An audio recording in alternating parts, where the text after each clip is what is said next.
pleased to have Jamaal Jackson Rogers here today. And we're going to talk a little bit about AfriCANthology, Perspectives of Black Canadian Poets.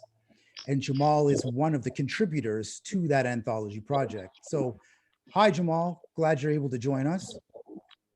Greetings, Mr. Frankson. Thank you for having me in this exchange. Wonderful work you're doing. All right. Well, thanks so much, man. Listen, why don't you tell people a little bit about yourself, about your artistic journey? Well, I'm a dreamer that has found a way to make my aspirations come true. And I do that through the artistic expression of poetry.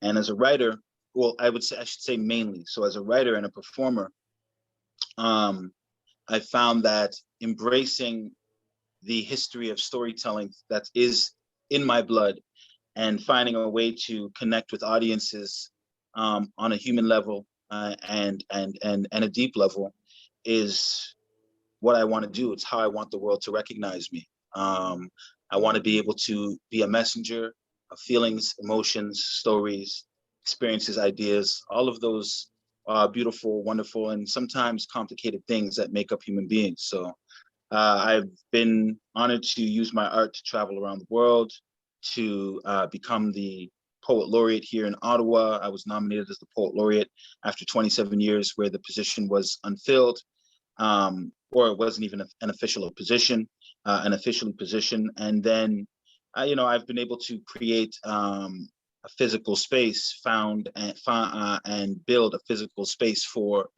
creatives to also find their authenticity and take back their agency when it comes to creative expressiveness. So that's who I am. I'm also a father of 6 and a husband of, I think it's 20 years now. So that's where we're at.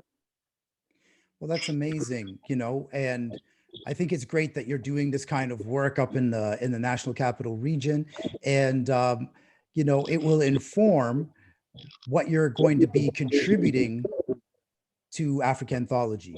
So maybe you could tell us a little bit about what you're writing about, what you plan to contribute to AfriCANthology, Perspective of Black Canadian Poets.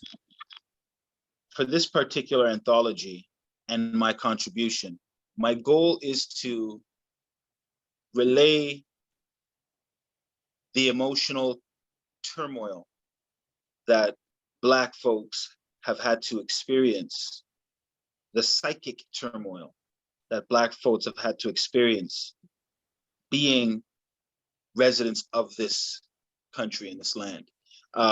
So having family from America, having family from Canada, and having family from the Caribbean, being an Afro-Caribbean Black man growing up here in Canada, it was only until I started to fully understand the full disparities between what the Black community here has had to go through in order to find their resilient, in order to live a life of dignity, has been an emotional turmoil. And of course, after last year in 2020, when we experienced the passing of George Floyd, there was something in me that said, enough is enough. I don't consider me an angry Black poet. My style is not from that lens. It's a style, and it's a respected style because someone's got to talk about those hard things. I don't often find myself writing about those topics because I know that it's a deep, deep well, and I don't know how much I can give and stand and stay in that well. But I decided to write a poem, decided to start thinking of a poem that I could create that really speaks to those, that long-standing traumatic trauma that Black people have had to experience. And so the poem is crafted, and now my intention is to break it apart and pick it apart, because I think with anger, sometimes it could come off as uncontrolled, unstable, but I want to present my anger as something that is brilliant and that is fully, what's the term? It's valuable, and it's there's value, and there is truth to my anger. and seeing outside of that in the poem, being able to see outside of just the actual emotion of anger, being able to experience that from my translation and my interpretation is what I want the audience to reflect on. So here's an 8-minute piece. I consider it quite an epic piece, 8 to 10 minutes. Now let me break it down to you so you don't see my anger as invalid. I want you to be able to respect my anger, respect my my anger and the anger of my people. And so I hope to shed light on and dissect this piece through my submission for the anthology. That's going to be incredibly powerful, both the poem and the self-analysis that you're going to write out for us. We're very much looking forward to reading that, Jamaal. And based on your experiences, both as a man and as an artist, why do you think that at this particular moment, AfriCANthology Perspectives of Black Canadian Poets is an important project for us to embark upon?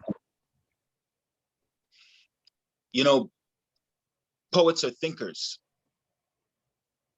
We are thinkers by nature, right? The world, we have a remarkable ability to observe the world and use language to transform it into something meaningful for ourselves and for others. And that requires a level of a depth of thinking and transmitting or transmuting information that, you know, not everyone can access. And I think for those from the African diaspora, those who are Afro-Caribbean or connected to, their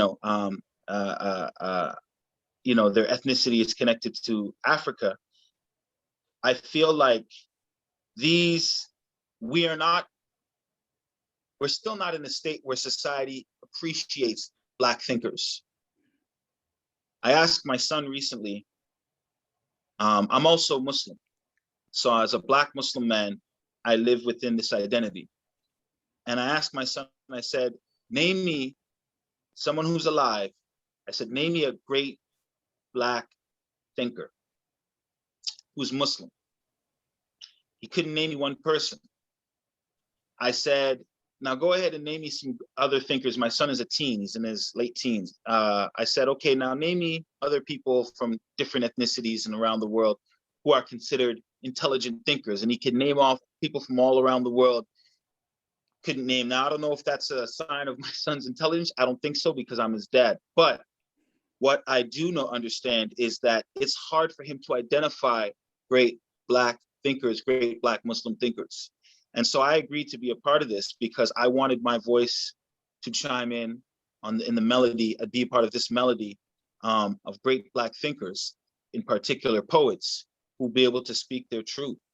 And if we still are having a hard time identifying, more than 5 great Black, thinkers, now, of course, us in our field, but if our youth can't do that, then we got more work to do. And so this is why it's important.